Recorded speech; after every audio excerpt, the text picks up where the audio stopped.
బిడ్డ, నిస్వార్థ రాజకీయాలకి విలువల రాజకీయాలకి మరి కాపు జాతిలో అందరూ కూడా కొనియాడదగిన మరి మనందరి ప్రీతమ నేత, నిజాయితీకి నిస్వార్థానికి నిలువుటంతమైన మన పెద్దలు గౌరవనీయులు శ్రీ ముద్రగడ పద్మనాభం గారు ఈ సమావేశానికి ముఖ్య అతిథిగా రావడం అన్నది నిజంగా మన అందరూ గర్వించదగిన విషయం.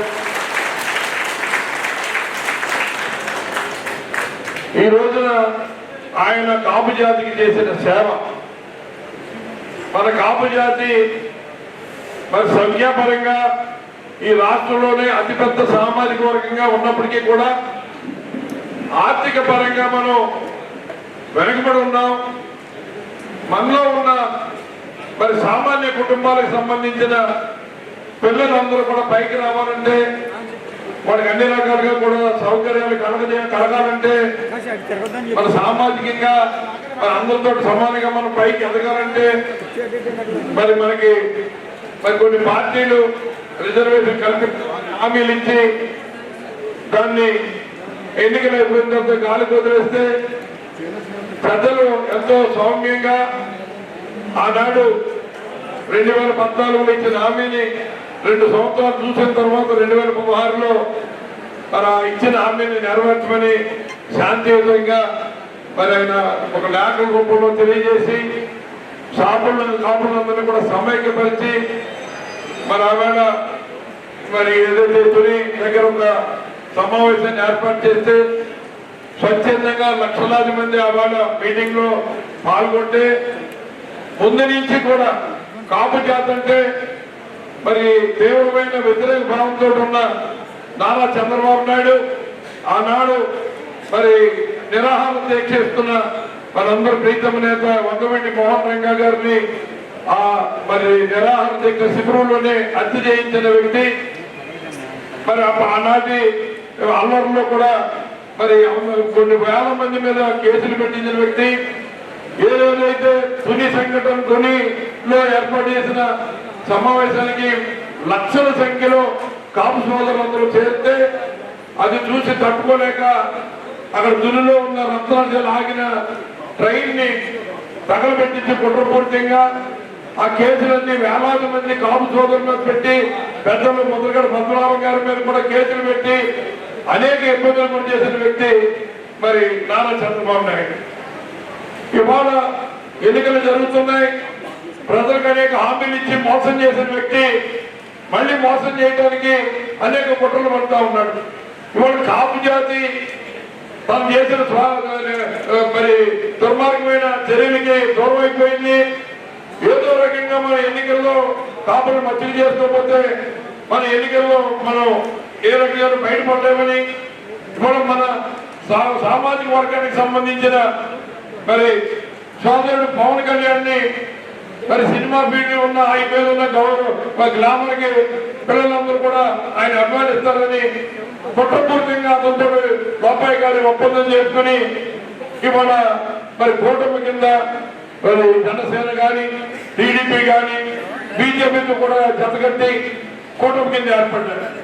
మరి వాళ్ళ కాపు సోదరులందరూ కూడా ఆలోచించవలసిన విషయం ఏంటంటే, అసలు మనం కాపులందరం ఎందుకు వెనకబడిపోయామని మనం ఒక 50 సంవత్సరాలు వెనకేసి చూస్తే కాపులకు సంబంధించిన సోదరులందరూ కుటుంబాలన్నీ కూడా చదువు మీద శ్రద్ధ పెట్టకపోవడం మూలంగా, మన వ్యవసాయం మీదే ఆధారపడిపోయే మూలంగా, మరి గ్రామాలకు పరిమితం అయిపోయే మూలంగా, మరి ఎక్కువగా మనం మరి ఎడ్యుకేషన్ లేకపోవడం మూలంగా ఒక 2-3 జనరేషన్ వెనకబడిపోయాయి. ఒక కాపు సామాజిక వర్గానికి మరి తగిన గౌరవం జరగాలంటే దానికి సంబంధించి 70-75 సీట్లు మరి జనసేనకి కేటాయించాలి, మంత్రి ఇవ్వాలి, లేకపోతే ఉప ముఖ్యమంత్రి అనౌన్స్ చేయాలని ఇవన్నీ ప్రజలు ఆశించారు. అతను ఏదో పొజిషన్లో చూడాలని కోరుకున్నారు. కానీ పవన్ కళ్యాణ్కి ఏం ఆవేళ పరామర్శించడానికి దాసరి నారాయణరావు గారు కానీ చిరంజీవి గారు కానీ అందరూ కూడా ముద్రగడ గారిని పరామర్శ చేయడానికి వస్తే వాళ్ళు విమానాశ్రయంలో నిర్బంధించి కనీసం ఆయన పలకరించే అవకాశం కూడా లేకుండా నిర్బంధించిన సందర్భంలో కూడా మరి ఆవాల 2014లో నేను రాజకీయ అధికారం కోసం నేను పార్టీ పెట్టలేదు. ఆయన 2012లో పార్టీ పెట్టిన సందర్భంలో ప్రజారాజ్యం పార్టీని మూసేయడానికి ప్రధాన కారణమైన ఈ పచ్చ మీడియా, ఈ తెలుగుదేశం అధినేత నారా చంద్రబాబు నాయుడు వీళ్ళు అంతు చూడటానికి నేను పార్టీ పెట్టానని ఆవాల పార్టీ ఆవిర్భావ సందర్భంగా పవన్ కళ్యాణ్ చెప్పడం జరిగింది. కానీ 2014 వచ్చేటప్పటికి నేను రాజకీయ అధికారం కోసం పార్టీ పెట్టలేదు. నేను ప్రభుత్వం నిజాయితీగా పనిచేయడానికి ఇచ్చిన హామీలను నెరవేర్చడానికి ప్రశ్నించడానికి పెట్టాను. అవసరమైతే నిలదీసి ప్రజలకు ఇచ్చిన హామీలన్నీ అమలయ్యేలాగా చూస్తానని ప్రజలకు మరి అందరికీ నేను ప్రజలకు చెప్తూనే నా మాటగా చంద్రబాబు నాయుడు ఓటేయండి ఆవేళ మరి 2014లో చెప్పడం జరిగింది. రాష్ట్రానికి మా నాన్నే ముఖ్యమంత్రి, మేము ఏం చెప్తే అదే శాసనం, ఎవరు ప్రమేయం దీంట్లో మేము ఒప్పుకోం అని ఖరాఖండిగా అర్థం చెప్తా ఉన్నాడు. మరి కూడా పవన్ కళ్యాణ్ ఏ రకంగా చంద్రబాబు నాయుడికి మద్దతు ఇవ్వాలని చెప్తున్నాడంటే మరి రాజకీయపరమైన ఆలోచన లేకుండా ఒక రాజకీయ పార్టీని పెట్టి సిద్ధాంతాలు లేని పార్టీ మరి పోకడతోటి ముందుకెళ్ళడం ఉన్నది. మరి కాపు జాతిని మరి అన్ని రకంగా ఇబ్బందులు పెట్టడానికే ఆయన ఈ నిర్ణయం తీసుకున్నాడు. ఆయన కేవలం ధనార్జన కోసమే పార్టీ పెట్టాడన్నది ప్రతి ఒక్కరిలోనూ ఆలోచన కలుగుతూ ఉంది. ఇవాళ ఎక్కడైనా జనసేనకు సంబంధించిన అభ్యర్థులు కూడా మన గుణగణాలు చూస్తే మన తాడేపల్లి మీద తీసుకుంటే కేవలం రౌడీజం, సెటిల్మెంట్లు, మరి దౌర్జన్యం చేయటమే ధ్యేయంగా ఈ పార్టీలో మరి అనౌన్స్ చేసినప్పటి నుంచి గత 2-3 సంవత్సరాల నుంచి కూడా తాడేపల్లిగూడలో ఎక్కడ ఏ గొడవ జరిగినా ఆ జనసేనకు సంబంధించిన కుర్రోళ్లే దాంట్లో ఇన్వాల్వ్ అవుతూ ఉన్నారు. వాళ్ళు అదే రకంగా రెచ్చగొడుతూ ప్రతి కార్యక్రమంలోనూ వాళ్ళు వాడుకుంటూ ఉన్నారు.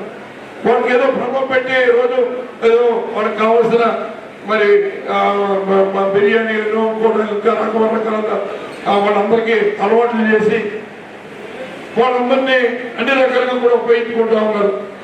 ఎక్కడ మరి వాళ్ళ మహిళలందరూ కూడా మరి కంగారు పడిపోయే పరిస్థితి తాడేపల్లిలో కనపడుతూ ఉంది.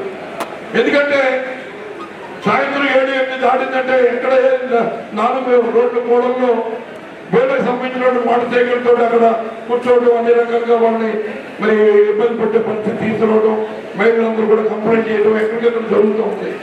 విద్యాపరంగా ఇవాళ రాష్ట్ర ముఖ్యమంత్రి తీసుకున్న మరి ఎడ్యుకేషన్ పాలసీ ఇవాళ మన పిల్లలు మరి ఇంటర్నేషనల్ స్టాండర్డ్ కి తీసుకెళ్లే క్రమంలో భాగంగా మన నాడు నేడు పేరుతోటి వెళ్ళి చదువుని కూడా మరి బాగు చేయించిన విషయంలో కానీ మరి పాఠశాలలో మరి మధ్యాహ్న భోజన పథకం ద్వారా పిల్లలకి మంచి పోషకాలతో కూడా ఆహారం ఉండడంలో కానీ మరి ఇంటర్నేషనల్ మరి ఇంటరాక్టివ్ ప్లాట్ఫామ్ ఒక పక్కకి చేరిపోయారు అందరూ కూడా.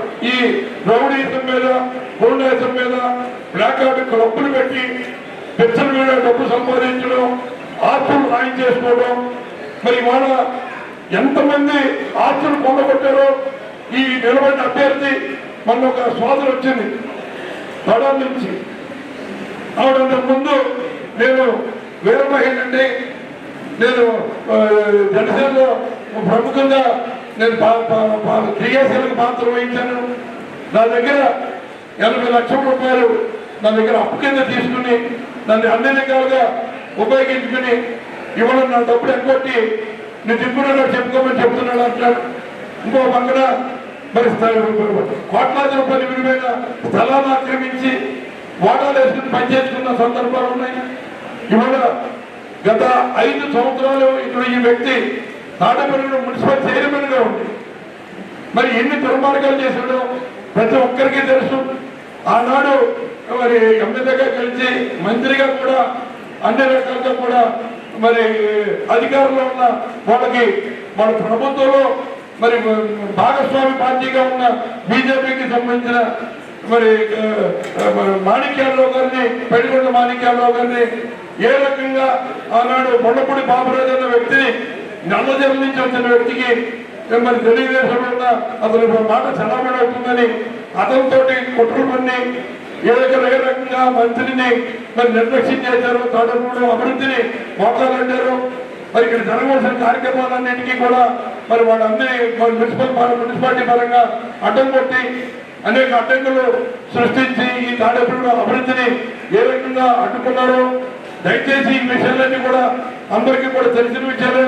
ఒకసారి జరిగిన విషయాలన్నీ కూడా గుర్తు తెచ్చుకుని ఇటువంటి వ్యక్తులు కనుక మళ్ళీ మనం అటువంటి వ్యక్తులు అధికారంలోకి తీసుకొస్తే జరగబోయే పరిణామాలు ఏంటో ఈ రౌడీజానికి గుండాయిజానికి మళ్ళీ తాడేపల్లి కూడా కేంద్రం వెళ్ళిపోయి ఇక్కడ ప్రజాజీవనం అంతా కూడా అస్తవ్యస్తమయ్యే పరిస్థితుల్లో అందరూ అభద్రతా భావంతో మరి అన్ని రకాలుగా ఇబ్బంది పడే పరిస్థితులు ఎదురవుతాయని ఇప్పటికే భయపడుతూ ఉన్నారు. దయచేసి మన సామాజిక వర్గం అంతా కూడా ఈ సమాజం బాగుండాలని కోరుకునే మన సామాజిక వర్గం ఇవాళ అటువంటి గుండాయిజానికి రౌడీజానికి కొమ్ము కాయకుండా ఒక మనం ఏదైతే ప్రజలకి ప్రశాంతమైన మరి అన్ని రకాల ఏర్పాట్లు ప్రశాంతమైన పరిస్థితుల్లో శాంతి భద్రతల్ని ఏ రకంగా అయితే కాపాడుతూ ఉన్నది మీ అందరూ ఆయన చెప్పే మాటల్లో ఉన్న అర్థాన్ని మనం అందరం కూడా గ్రహించి మనం వేసే ముందుకు ఏదైతే ముందు అడుగు అయిపోతున్నామో దాన్ని ఆచితూచి వేయవలసిన అవసరం ఆయన చెప్తారు. దయచేసి మన జాతి ద్వారా ఈ సమాజానికి మేలు జరగాలి తప్ప ఏ రకమైన కీడు జరగకూడదు అన్నది ప్రతి ఒక్కరు కూడా ఆలోచించాలని ఈ సందర్భంగా నేను మనవి చేస్తూ మరి ఎందుకంటే ఇవాళ మొదలు పెట్టడమే లేటైన మన సోదరులందరూ కూడా గ్రామాల నుంచి రావడం వల్ల కొంచెం మరి గ్రామాల నుంచి ఎంతో ఇంట్రెస్ట్ గా పద్మనాభం గారి మీద ఉన్న గౌరవం ఆయన చూడాలన్న తాపత్రయంతో అందరూ వచ్చారు.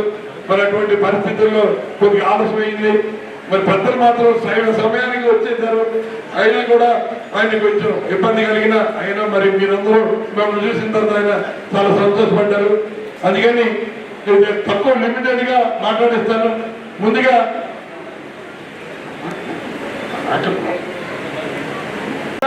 ఎంతో అభిమానం, ప్రేమ, ఔత్సల్యంతో వచ్చిన ప్రతి ఒక్కరికి వేదిక మీద ముందున్నటువంటి ప్రతి ఒక్కరికి చేతులెత్తి శిరసు వంచి పాదాభివందనం చేస్తూ ఈరోజు ఈ కార్యక్రమానికి మీరు ఎంతో పెద్ద ఎత్తున వచ్చి మీకున్నటువంటి అభిమానాన్ని చూపించినందుకు మరొకసారి మీకు ధన్యవాదాలు తెలియజేస్తూ ఇవాళ ఏదైతే ముద్రగడ్డ పద్మనాభం గారంటే ఆయనకు ఒక బ్రాండ్ ఉంది. ఆయన ఏమీ ఆశించకుండా ఎన్ని పార్టీలు ఆయన దగ్గరికి వెళ్ళినా కూడా ఆయన ఎన్ని విధాలుగా ఆయన్ని ప్రయత్నించినా కూడా ఆయనకి వైఎస్ జగన్మోహన్ రెడ్డి గారు ఆయన ఒక పుత్రుడిగా భావించి ఆయనకు ఉన్నటువంటి ఆయన మీద పట్ల ఉన్నటువంటి గౌరవం, అభిమానం, ఒక బిడ్డని ఏ విధంగా ఆయన ప్రేమిస్తాడో ఆ విధంగా ప్రేమించి ఎన్ని పార్టీలు వచ్చినా ఆయనకి చేసినటువంటి అవమానాలని ఆయన మనసులో పెట్టుకుని నాకు సరైనటువంటి వ్యక్తి, నేను గౌరవించదగ్గ వ్యక్తి, నన్ను ప్రేమించదగ్గ వ్యక్తి, నన్ను ప్రేమించిన వ్యక్తి ఈ రాష్ట్ర ముఖ్యమంత్రి వైఎస్ జగన్మోహన్ రెడ్డి గారని ఆయన మనసులో పెట్టుకుని ఆయనకున్నటువంటి ప్రేమ అభిమానాలని ఆయన ఉంచుకొని ఆయన జరగలేని ఎంతో కూడా ఈ ఎండల్లో కూడా సైతం లెక్క చేయకుండా ఆయనకున్నటువంటి ప్రేమతో ఇవాళ రాష్ట్రం అంతా కూడా పర్యటన చేసి ఇవాళ వైఎస్ఆర్ కాంగ్రెస్ పార్టీని బలోపేతం చేయడానికి కంకణం కట్టుకున్నందుకు ఈ రాష్ట్ర కాపు సోదరుల పట్ల, కాపు సోదరీమణుల పట్ల, కాపు యువత తరపున ఆయనకు మరొకసారి ధన్యవాదాలు తెలియజేసుకుంటున్నాం. ఇచ్చిన అది ముద్రగడ్డ పద్మనాభం గారు తప్ప ఆయన ముద్రగడ్డ పద్మనాభం గారు చేసిన ఉద్యమానికే మనందరికీ లబ్ధి జరిగింది తప్ప ఆ క్రెడిట్ అంతా కూడా ముద్రగడ్డ పద్మనాభం గారని ఆయన చేదోడు వాదోడుగా ఉండాలని మనస్ఫూర్తిగా కోరుకుంటూ, అలాగే ఈ నియోజకవర్గంలో ఉన్నటువంటి ఉప ముఖ్యమంత్రి పొట్టి సత్యనారాయణ గారికి వారికి కూడా మన అన్నదండలన్నీ ఇవ్వాలని ఆయన మీ అందరికీ ఎన్నో విధాలుగా సహాయ సహకారాలు అందించి ఈ నియోజకవర్గాన్ని ఎంతో ఇదిగా 2004 నుంచి 2009 వరకు అలాగే 2019 నుంచి ఈ రోజు వరకు కూడా ఇవాళ వైఎస్ఆర్ కాంగ్రెస్ పార్టీకి ఎంతో విధిగా ఉండి ఇవాళ ఈ రాష్ట్ర ముఖ్యమంత్రి వైఎస్ జగన్మోహన్ రెడ్డి గారు ఇవాళ ఏ పథకాల ద్వారా అయితేనే 2,55,000 కోట్లు ఇవాళ ప్రజలకి లబ్ధి చేకూర్చడం జరిగింది. ఇవాళ కూటమిలో ఉన్నటువంటి 3 పార్టీలు చాలా అసభ్యకరంగా మాట్లాడుతున్నారు. ఏమని, ఎవడి బాబుగారు సొమ్మని ఈ 2,55,000 కోట్లు ఇస్తున్నారని చెప్తున్నారు. నేను బీజేపీ అలాగే జనసేన అలాగే తెలుగుదేశం వాడిని అడుగుతున్నాను, మీరు ఏదైతే భవిష్యత్ గ్యారంటీ 6 గ్యారంటీలు ఇస్తున్నారో ఇవాళ ఉంటే 15,000, 30,000, 40,000 ఎంత ఉంటాం చేయించారు. మరొకసారి దాన్ని ఆ విధంగా కూడా ఒకసారి ధన్యవాదాలు పెట్టుకుంటాను. ముఖ్యంగా ముద్రగడ పద్మనాభ గారికి నేను చెప్పే కన్నా మీ అందరూ కూడా తెలుసున్నదే, పోరాట యోధులు, నీతి నిజాయితీ పనులు, ముఖ్యంగా కాపు జాతికి కూడా చాలా ఉపయోగాలు జరగబోతున్నాయంటే వారే కారణాన్ని చెప్పడం తప్పదు. ముఖ్యంగా ఇది ఎలక్షన్ మీటింగే కాకుండా మీటింగ్ కూడా ఉంది. ప్రతి వారు గమనించాలి. ఈ రోజుల్లో ప్రతి వారు తెలివైన వాళ్ళే, నేను చెప్తే చేయమని కాదు. ముఖ్యంగా ఈ ప్రభుత్వం పాలన జగన్మోహన్ రెడ్డి గారు ఎలా చేస్తున్నారు, ఏం చేస్తున్నారు మీ అందరూ తెలుసుకోవాలి. నాయుడు గారికి, వేదిక మీద ఉన్న గౌరవ పెద్దలకి, సభకు ఇచ్చేసిన గౌరవ పెద్దలందరికీ, పత్రికా ప్రజలకి శిరస్సు ఉంచి కూడా ఎప్పుడు వాటిని నేను ఒక మాట మాట్లాడలేదు.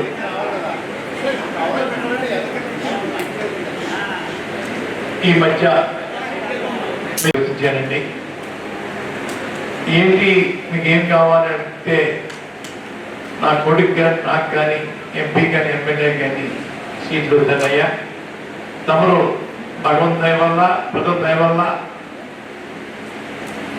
ముఖ్యమంత్రిగా మన వచ్చిన తర్వాత మీ అవకాశం బట్టి అప్పుడు ప్రజలకు సేవ చేసే అవకాశం నాకు ఇద్దరు. కానీ ఇప్పుడు నేను కోరటం వల్ల చాలా ఇబ్బందులు మీకు కలిగించడం అవుతాను. ఎటువంటి పదవి వద్దన్నయ్యా. ఆల్రెడీ తమ పదవులు అందరికీ అనౌన్స్ చేశారు, ఎమ్మెల్యే పదవులు, ఎంపీ పదవులు. వారిని ఖాళీ చేయించి నేను పుచ్చుకోవడం వల్ల నాతోటే పోదండి. ఈ 23 జిల్లాల్లోని ఈ పూర్వం 13 జిల్లాల్లో చాలా మంది మిత్రులు ఉన్నారండి. ఉద్యమ సందర్భంగా అందరూ కూడా ఒత్తిడి చేసి మిమ్మల్ని ఇబ్బంది పెట్టే అవకాశం ఉంటుంది. అది అవకాశం ఇవ్వనండి, నాకు వద్దు. మీరు బాగుండాలా, 10 కాలాల పాటు పేదలకు సేవ చేయాలా. ఈరోజు పేదలు 5,000 తోటి భోజనం చేస్తున్నారంటే మీ దయ. ఈ సంక్షేమ పథకాలు ఇంచుమించుగా 40 సంవత్సరాల పైపు రాజకీయాలు ఉన్నారండి. ఏ ముఖ్యమంత్రి ఇటువంటి సంక్షేమ పథకాలు పెట్టి ప్రజలను ఆదుకున్న గనుడు ఎవరు లేరండి. భవిష్యత్తులో కూడా ఉంటారని అనుకోను. వారి సేవలు మనం ఇంకా ఉపయోగించుకోవాలండి. వారి సేవలు ఉపయోగించుకుని 10 ఏళ్లతోటి తినే పరిస్థితి మనం కలెక్ట్ చేయాలి వారికి.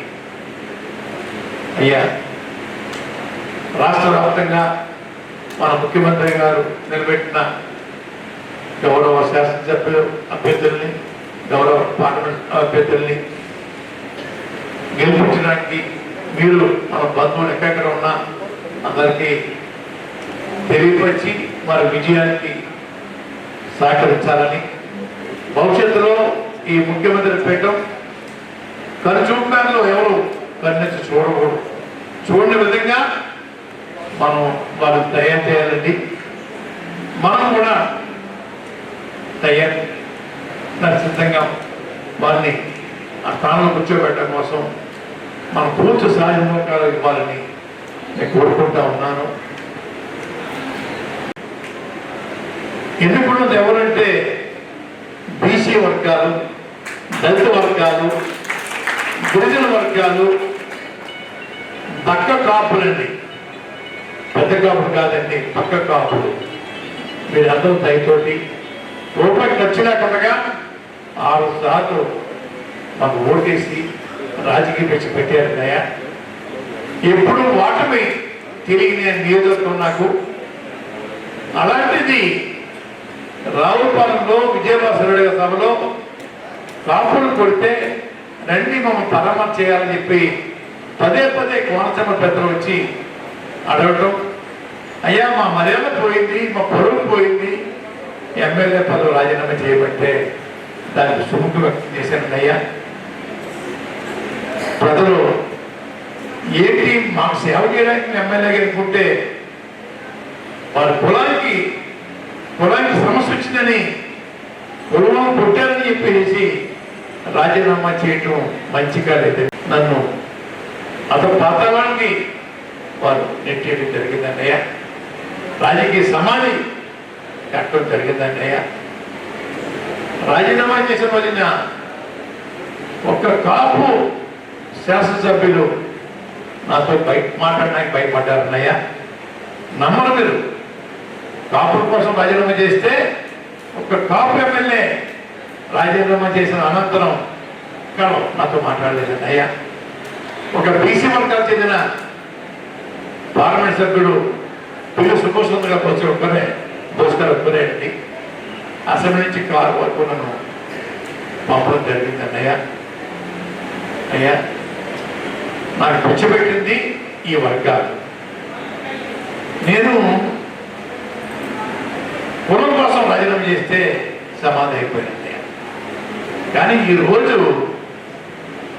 తెరచాటు ఉండి ఎందుకు పవన్ కళ్యాణ్ గారిని సపోర్ట్ చేయట్లేదు అంటా, ఎందుకు చెయ్యాలి అని నేను అడుగుతా ఉన్నాను. ఎందుకు చెయ్యాలి? నేను చంద్రబాబు నాయుడు గారు 2014లో నుండి నోట్లు ఎండిపోయాయి, అత్యధిక అధికారం కావాలి, అధికారం దావం తీర్చుకోవడం కోసం మేనిఫెస్టోలోను ప్రతి సభలోనూ కాపులు బలిజలు పోగొట్టుకున్న రిజర్వేషన్ ని ఇస్తాను అని చెప్పి మోసగిస్తే నన్ను రాజకీయంగా అడ్డుకోవడం, నన్ను మా పెద్దలు అడగాలి చెప్పి రోడ్డుపై లాగారన్నయ్య. వారిచ్చిన హామీని అడిగితే కోపం వచ్చి చేయరాని పరాభం, చేయరాని అవమానాలు చేశారన్నయ్య. వారు కష్టపడి చేశారు. నేనేమి అధికారం ఆ పీట కోసం వారు తోటలు పడ్డారు. కానీ ఈరోజు ఎందుకు చేయము అని అడిగే హీరో గారు ఉన్నారు చూసారా, 5 సంవత్సరాలు వారి పక్కన ఉన్నారండి. ఎందుకు అవమానించో బదనామాన్ని ఒక్క మాట కూడా అనలేదన్నయ్య. వారు మడుగులో దాక్కున్నారన్నయ్య 5 సంవత్సరాలను. కాపు యువతని చెంద కొడేశారు, ఆడవాళ్ళని చెంద కొడేశారు, గుళ్ళకి పప్పుకి కొడితే కూడా కొట్టారండి. కిల్లప్పుడు వస్తుంటే ఆధార్ కార్డు చూపించమన్నారండి, లేదా పాకిస్తాన్ వెళ్ళినట్టుగా. ఇలాంటి పరిస్థితుల్లో మేము జీవించామన్నయ్యా. అయ్యా ఆ రోజు ఏం మాట్లాడలేదన్నయ్యా, మడుగులో దాక్కున్నారన్నయ్యా.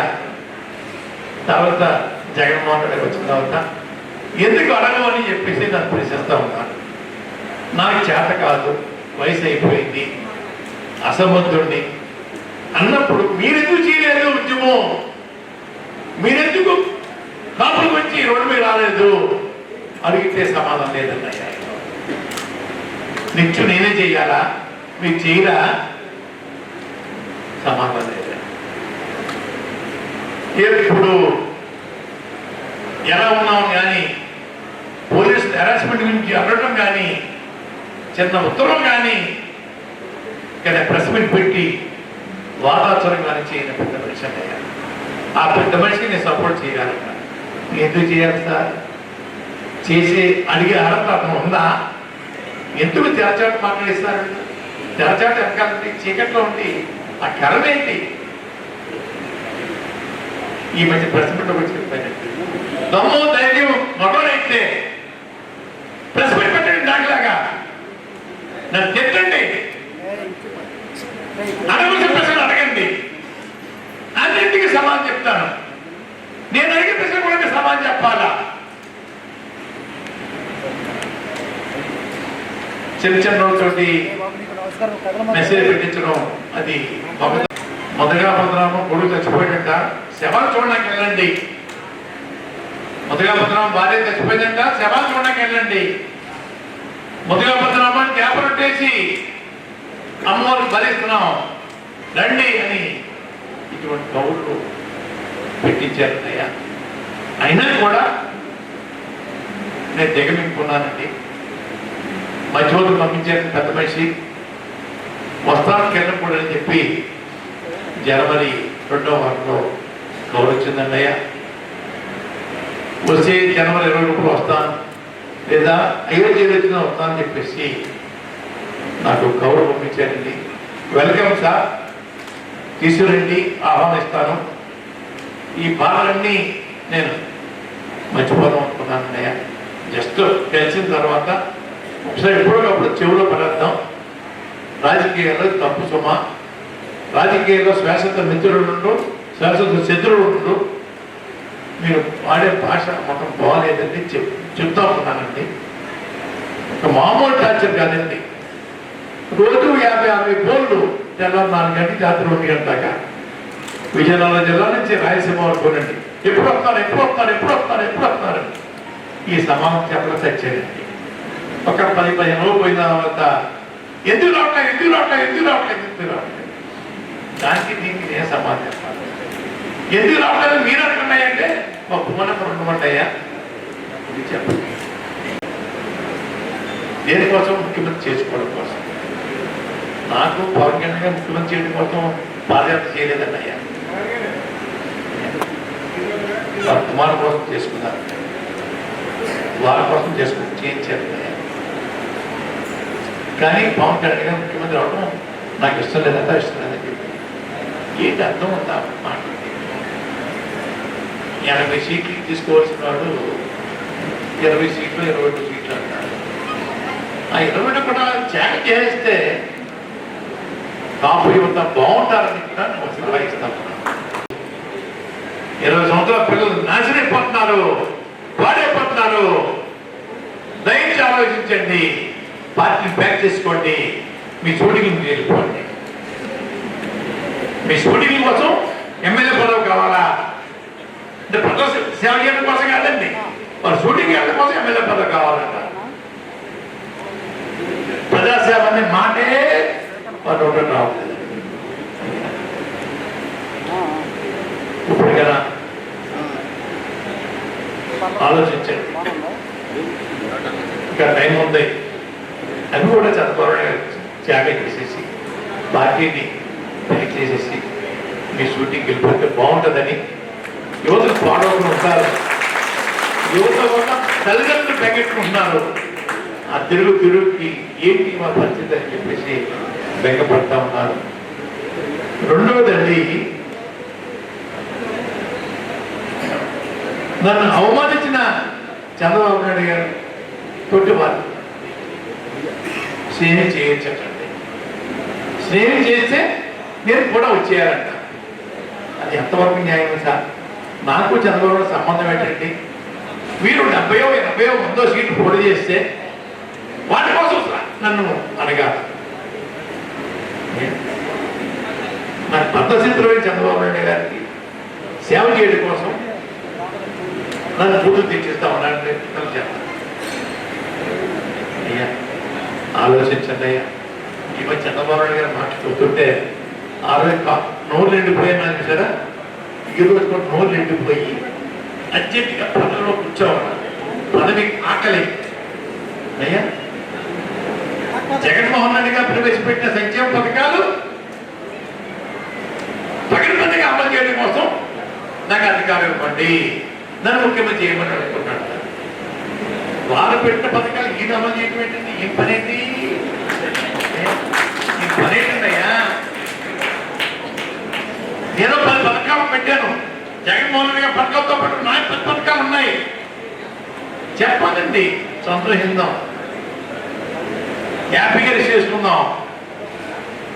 జగన్మోహన్ రెడ్డి గారు పెట్టిన పథకాలు పక్కగా అమలు చేస్తారు. చెప్పడం కూడా సిగ్గుపట్టలేదు సార్. అయినా ఎన్నాళ్ళు సిగ్గుపడతా ఉన్నాం. గూడూరులోనే చంద్రబాబు నాయుడు గారు వారు సమావేశం పెట్టి మన ముఖ్యమంత్రి గారిని ఎలా తిట్టారో చూశాను. పీపీ కాల్ చేసి ఊరు దొరికేస్తారండి. అయ్యా చాలా పౌరుషంగా ఆవేశంగా ఉద్రేకంగా మాట్లాడేశారు. అయ్యా పవన్ కళ్యాణ్ గారు ఈ కోపాలు ఉద్రేకాలు పౌరుషాలు ఆ రోజు తమకు హైదరాబాద్ లో అవమానించినప్పుడు ఏమైపోయాయి అడుగుతా ఉన్నాను. ఏమైపోయాయి? అవమానించిన వారి ఇంటికి తిన్నాకంటారా? ఓహో ఏమి రాజకీయం, ఏం నటనండి. సినిమాలో నటించండి, రాజకీయాల్లో నటించకండి. పవన్ గారు రాజకీయాల్లో నటించి యువతను పాటు చేయకండి, ప్రజలు పాటు చేయకండి. బాబాయ్య నమస్కారం పెడతా ఉన్నాను. రాజకీయాల్లో ఎన్నో సంవత్సరాలు ఉన్నామండి. రోజు ప్రజలు సేవ చేసినా కూడా దిక్కుండదు మాకు. మీరు ఎక్కడో హైదరాబాద్ చూసేసి 6 సంవత్సరం వచ్చేసి సేవ చేస్తారా? అసలు ఏంటో పరిస్థితులు ఏంటో తెలుసుకోకుండా మీకు అవకాశం చేయడం ఉందన్నయ్యా. ఓగా అన్నట్లేదన్నయ్యా. 2014, 2019, 2024 మీ గోహం ఏంటో తెలియట్లేదన్నయ్యా. చంద్రబాబు నాయుడు గారి ఎస్టేట్లో జనరల్ మేనేజర్ పోస్ట్ ఇచ్చారని మనం చెప్పారు. దాని మళ్ళీ పక్కగా మార్కెటింగ్ మేనేజర్ పోస్ట్ కూడా యాడ్ చేశారు. అప్పుడు కొత్తగా పడేయడం కోసం మార్కెటింగ్ మేనేజర్ పోస్ట్ కూడా రెండో పోస్ట్ కూడా ఇచ్చేసి జనరల్ మేనేజర్ మార్కెటింగ్ మేనేజర్ ఇచ్చేసారు. ఇది మన ఎమ్మెల్యే కోసం. అయ్యా మా పిఠాపురం చెప్తుంటారు ఆయన 1,00,000 ఓట్లు మెజార్టీ కదండి, 3 లక్షల ఓట్లు గెలుస్తారన్న. ఇంకొకరికి ₹1,00,000 చెప్పిన జగన్మోహన్ రెడ్డి ఇచ్చేస్తారండి. ఈ పిఠాపురం మాట్లాడుతున్న అమ్ముడైపోయే మనుషులు, వారు స్వచ్ఛమైన మనుషులు, స్వచ్ఛమైన హీరో. ప్రజలు మాత్రం అవినీతి పనులు, అమ్ముడైపోయే మనుషులు. ఇంకోటి అయ్యా, ఎమ్మెల్యే అయితే ఇల్లు కట్టిస్తాను, ఇళ్లతో ఇస్తాను, సిమెంట్ రోడ్డు ఇస్తాను, బడి కట్టిస్తాను కూడా చెప్పాలి. స్వచ్ఛమైన నీరు ఇస్తాను చెప్పాలి. మీరు చెప్పట్లేదన్నయ్యా. స్వచ్ఛమైన సారా, నేను అధికారం వస్తే స్వచ్ఛమైన సారా మీకు అందుబాటు చేస్తా అని చెప్పేసి చెప్పడం. అయ్యా ఎలా ఉందో అర్థం చేసుకోండి అయ్యా. అబద్ధాలు చెప్పట్లేదు. అసలు పొద్దుగా రావాలని అవకాశం అండి. వీరి మీద పోటీ చేయడానికి తయారయ్యేదండి.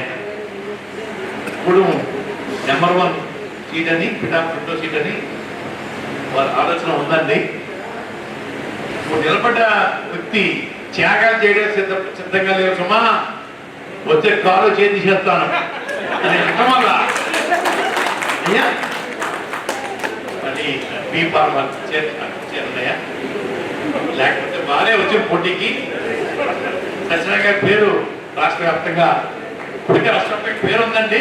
ఇంకా సినిమా హీరోని పొట్టుగారు చెప్పి చెప్పుకున్నామండి. అవకాశాన్ని మిస్ అయిపోయారు. ఎప్పుడు ఎంతో ప్రేమతో ఈ సమావేశం ఇచ్చిన గౌరవ పెద్దల మంత్రి గారికి, మా చంద్రబాబు నాయుడు గారికి, నేను పెద్దలందరికీ శిరస్సు వచ్చి మరొకసారి నమస్కారం చెప్పుకుంటూ జగన్మోహన్ రెడ్డి గారిని మళ్ళీ ముఖ్యమంత్రిగా కూర్చోబెట్టడం కోసం అక్కడో అమ్మలో తమ్ముళ్ళు చెల్లెలకు చెప్పాలని, బంధువులు కూడా మెసేజ్ పంపాలని కోరుకుంటూ చెప్తాం. గవర్నమెంట్ పెద్దలు శ్రీ ముద్రగారు పట్నారాయణ గారు ఒక సందేశం మనకిచ్చారు. ఆ సందేశంలో ఎంత లోతైన తెలియజేస్తూ పెద్దలు గౌరవనీయులు శ్రీ పట్నారాయణ గారికి ఇక్కడ మన మాట మన వినియోగించి ఇక్కడికి వచ్చి తమ అమూల్యమైన సందేశం ఇచ్చే పెద్దలకి నా హృదయపూర్వకమైన కృతజ్ఞతలు తెలియజేసుకుంటాను.